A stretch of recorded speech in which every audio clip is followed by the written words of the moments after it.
For our Lit Circle presentation, we read the book Little Fires Everywhere by Celeste Ng.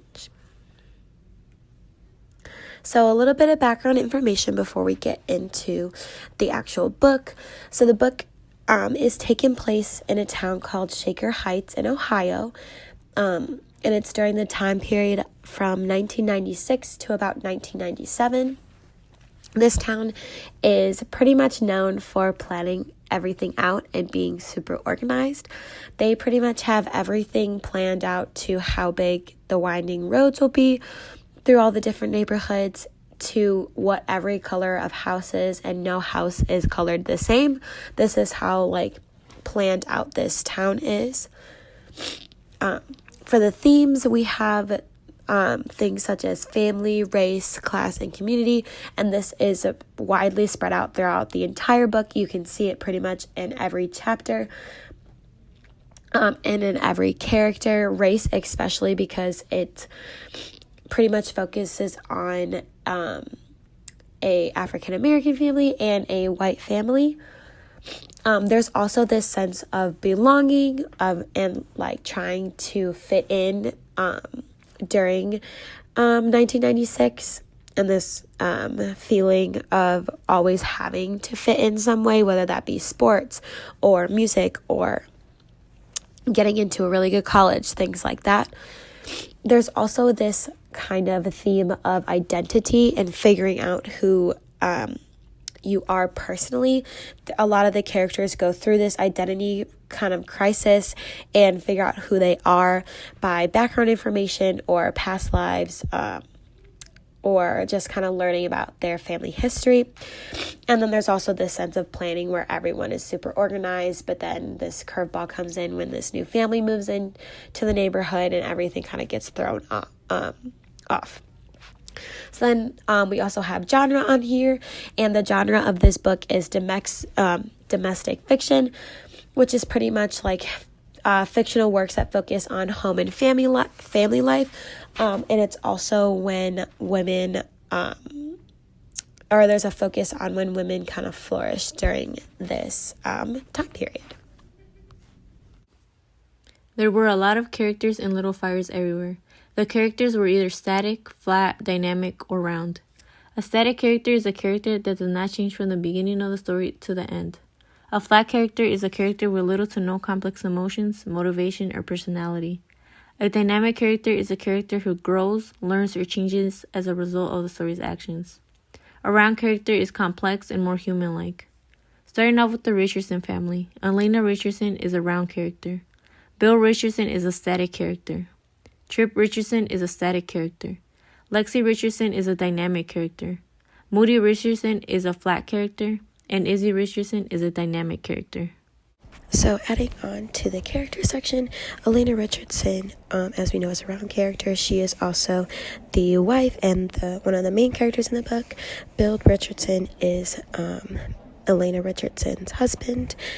Then we have Trip, Lexi, Moody, and Izzy. So Lexi is actually the eldest Richardson, and then is Trip, and then we have Moody, and then Izzy as the youngest.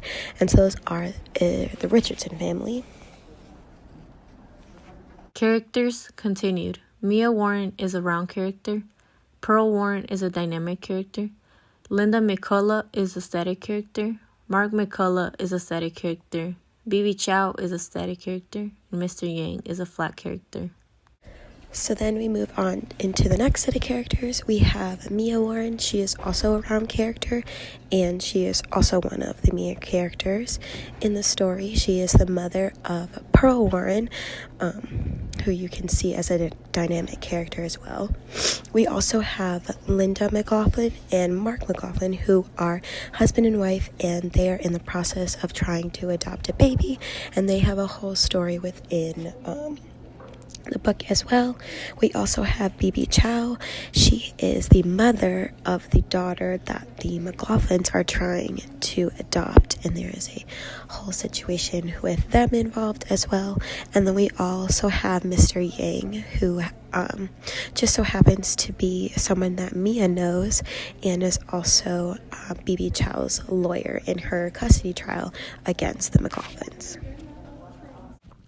All right, so now we're going to move on into the plot, and this will be a better understanding after you guys have gotten an idea of who the characters are. So we have our exposition, which is when Mia and Pearl move into Shaker Heights, which is obviously in the beginning of the book. And then we move into our rising action. So it kind of starts off with Mia and Pearl become part of the Richardson household and actually integrate themselves into their lives. So going to the same school, doing the same hobbies, going to parties, being kids, doing family activities, neighborhood things, you name it, they pretty much integrate their lives together. Along with that, Mia and Izzy is Mrs. Richardson's youngest daughter. They end up forming a relationship and a bond over their love of art and being creative and seeing creative things throughout their daily lives. Bibi Chow, who is a woman that Mia works with in a Chinese restaurant, learns of her daughter's placement from Mia in a neighbor of the Richardsons. Pearl begins to have a romantic relationship with Trip, who is Mrs. Richardson's first son, or her second child. Lexi actually ends up having an abortion, and Lexi is Mrs. Richardson's first baby. Lexi ends up using Pearl's name, and it provides this whole controversy and a lot of issues throughout the book. Going back to Bibi, she actually loses a custody battle with the family her daughter is placed with. Mrs. Richardson does a lot of digging throughout the book, and she finds out information about Mia's past, which kind of brings back not so good things for Mia and her daughter Pearl, which then forces Mrs. Richardson to actually evict Mia and Pearl. So the climax of the book is actually when Izzy burns down her childhood home. The falling action is when Izzy runs away after Pearl and Mia and goes and looks for them. And then Bibi actually kidnaps her daughter and they return to China. And then the resolution of the book, so the ending of the book, is Mrs. Richardson realizes that she has lost one of her daughters, and in this case, it is Izzy. I'm now going to talk about point of view. So this story is written from the point of view of third person omniscient. So the story is told from different viewpoints. Actually, it's told from almost every character throughout the book. We get to see inside their thoughts and their minds. So Mia Warren and Mrs. Richardson are two of the characters that we get to see their perspectives quite a bit, but we also get to see Mia's daughter Pearl's thoughts quite a bit, as well as all four of Mrs. Richardson's children. So, as I said, this third-person omniscient point of view allows readers to see the book through the perspective of almost every character throughout the book. One thing I liked about this is characters do not get to see the story through everyone's perspective the way the readers get to, so we get a better understanding. The narrator is also able to express everyone's identity and sense of belonging throughout the book as they grow. So this third-person omniscient point of view helps the readers to see the growth of the characters more because we can see how their thoughts evolve. Moving on to literary devices. So a big literary device used in this novel is symbolism, and a notable symbol in the novel is fire. So fire can symbolize, specifically in this book, it symbolizes loss and new beginnings. So one of the character, Bibi, her baby, is left at a fire station.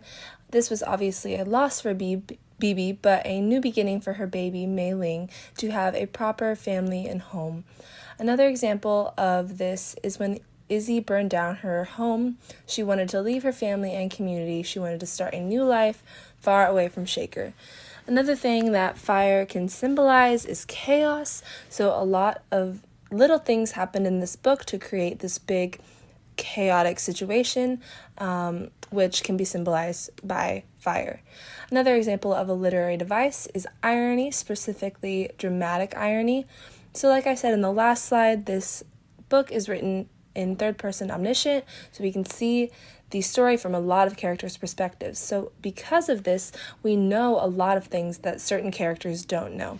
So for example, when one character has an abortion in this book, the mother finds out. However, she thinks it's actually another character that has the abortion, and we as the readers know that it was in fact her daughter. So I have this quote here that goes back to the fire symbolism. That's from the book that says, "Sometimes you need to scorch everything to the ground and start over. After the burning, the soil is richer and new things can grow. People are like that too. They start over, they find a way." Going off of the quote that was just read, for a lot of us, I think that this quote demonstrates kind of what Izzy ends up doing to her childhood poem and burning it to flames, because this is something that Mia had told her to do, and she kind of took it to heart a little bit too much. But we definitely had agreed that as a group that this was a great quote to use, because it demonstrates the dramatic irony that we were kind of looking for throughout the book. Okay, now I'm going to talk about some of our favorite scenes from this book. So one of those scenes was the final confrontation between Mrs. Richardson and Mia. So this scene showed how different Mia and Mrs. Richardson really are. Mrs. Richardson lets Mia know that she knows all about her past, and she says some pretty horrible things about Mia and Mia's daughter, Pearl. This scene was pretty monumental because it was definitely the starting point of the downfall that is the rest of the book. We really like this scene because of the tension and that fire that is in the scene, but it's also somewhat calm, and it was just really well written. Another favorite scene of ours was when Mia comforts Izzy throughout her hardships. This scene shows the friendship that Mia and Izzy built, along with the lost affection that Izzy was missing from her own mother, that primarily led to her actions at the end of the book. And the final of our favorite scenes is Izzy being betrayed by all of her family. So this happens in one of the final chapters of the book. I liked the scene because I felt like it was very well written. In my opinion, this scene did a great job of almost justifying what Izzy does at the end of the book, even though what she does is absolutely crazy. This part of the book also quickly changes what you think about all of the characters. And so, in my opinion, it almost creates some sort of sympathy for Izzy, regardless of what she is about to do. And lastly, here are some final thoughts about this book. I personally really liked this book. I thought it had a lot of good themes and messages, and I liked how the author made it really easy to fall in love with the characters. Another thing that I found interesting was that this book was set in a sort of utopian area, and in most stories that are set in a utopian society, one realizes that it is in fact dystopian fairly soon in the book. However, in this book, you still kind of feel like it's a utopian town until the end, so I liked that that was different from other books. As you can see on this cover, the book is a part of the Reese's Book Club, and it is also a #1 New York Times bestseller, so it is a good read, and I would recommend this book to anyone.